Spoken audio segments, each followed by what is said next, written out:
Medyo nakakalungkot nga para sa kababayan nating bagong dating at first time sana na makaranas ng autumn season dito sa South Korea.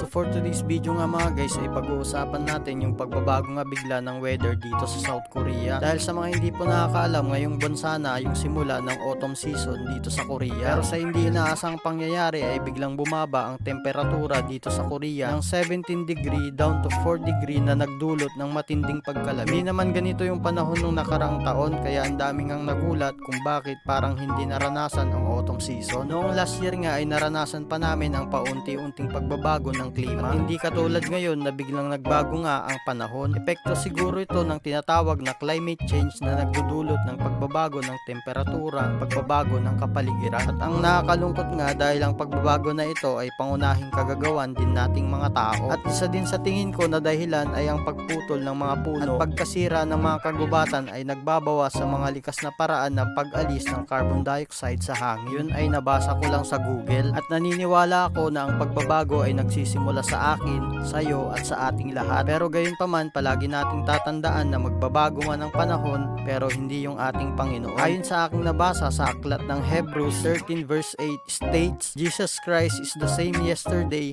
and today and forever. Maaaring ang panahon at mga bagay dito sa mundo ay pwedeng magbago pero ang Diyos ay hindi nagbabago kahapon, ngayon at magpakailanman. Kaya wala kang dapat ikabahala basta palagi ka lang gumawa ng tama. So paano ba yan mga guys? Hanggang dito na lang yung ating video. Maraming salamat sa panonood. Annyeong!